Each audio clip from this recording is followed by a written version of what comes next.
Իրանն ու Ամերիկան առանց միջնորդի կնստեն մեկ սեղանի շուրջ, հայտնի չէ։ Թրամփը կարծում է, որ Իրանը համաձայն է ԱՄՆ-ի հետ ուղիղ բանակցությունների։ Սպիտակ տան ղեկավարն այս ձևաչափն ավելի արդյունավետ է համարում, քան միջնորդներով շփումը։ Թրամփը իր առաջին ժամկետում 2018 թվականի մայիսին Միացյալ Նահանգների ստորագրությունը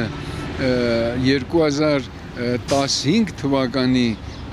Իրանի միջուկային ծրագրերի սահմանափակման ճանապարհային քարտեզի պայմանագրից հետ վերցրեց եւ դա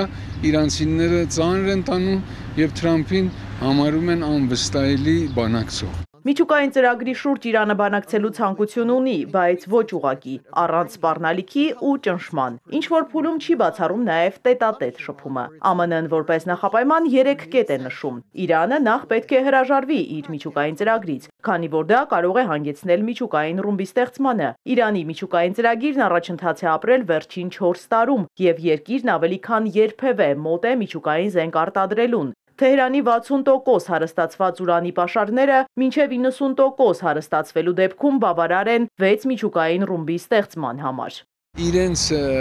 կրոնական առաջնորդը հարամ է հայտարարել ատոմային ռումբը։ Իրենք ֆիթվա են ասում, ֆիթվան մոտավորապես ես թարգմանում եմ մեր կաթոլիկոսների կոնդակը։ Իրենք ասում են մեր առաջնորդը ֆիթվա է տվել, որ ատոմական ռումբը հարամ է եւ մենք չենք սարքի։ Ամերիկային մտահոգում է նաև Թեհրանի բալիստիկ հրթիռների արտադրությունը, որոնք հեռահար են եւ վտանգավոր։ Վաշինգտոնի երրորդ նախապայմանը Իրանի չեզոքությունն է տարածաշրջանի երկրների ներքին գործերում։ Իրանը բարեկամական խմբեր ունի Սիրիայում, Լիբանանում, Պաղեստինում, Եմենում եւ այլն, որ արդեն այդ երրորդ կետը մասամբ հանված է, քանի որ մենք գիտենք, որ այդ ուժերը Հիզբոլլահն, Համասը բավական թուլացել են այդ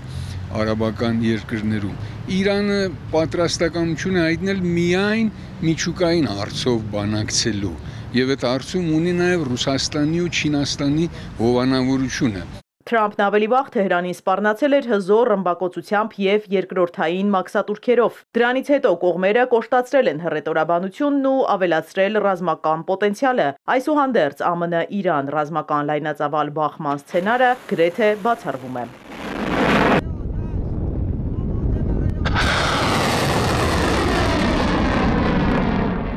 Ճիշտ է, ուժի ցուցադրում են կատարում։ Ամերիկան մեծ քանակությամբ զինուժ է կուտակել Դիոգեո Գարսիա կղզիում, Հնդկական օվկիանոսում։ Իրանն էլ նոր կենտրոններ է նորից բացել հրթիռի արձակման, գերգախնի, ասենք գետնի տակ եղած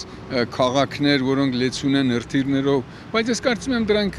ուժի ցուցադրում են եւ բանակցությունները մոտ են։ Ամերիկան ռազմաբազաներ ունի աշխարհի բազմաթիվ կետերում, այդ թվում Իրանի հարևանների տարածքներում, իսկ դրանք խոցելի են։ Ամերիկացիք մտահոգ են, որ հարցը միայն հարվածելը չի, բա ոնց է դիմակայելու հակահարվածը։ Հետո Իրանը շատ մեծ երկիր է, միայն Իսրայելից 80 անգամ մեծ է,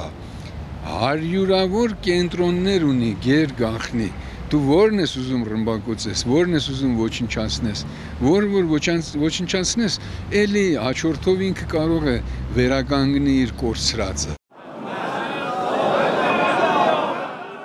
Թրամփն Իրանի գերագույն հոգևոր առաջնորդ Այաթոլլահ Ալի Խամենեիին ուղղված նամակում երկամսյա ժամկետ էր սահմանել Իրանի միջուկային նոր համաձայնագրի կնքման համար, նշելով, որ նման համաձայնագիրն իրանցիներին խաղաղ զարգացման եւ բարգավաճման հնարավորություն կտա։ 2018 թվականին Թրամփի առաջին նախագահության ժամանակ Միացյալ Նահանգները դուրս եկավ միջուկային ծրագրի գործողությունների համապարփակ ծրագրից ու վերականգնեց պատժամիջոցները Թեհրանի դեմ։ Ի պատասխան Իրանը դադարեցրեց համաձայնագրի որոշ կետերի կատարումը։ Իզաբելլա Հովհաննիսյան, Ալեքսանդր Կիրոյան, Էպիկենտրոն։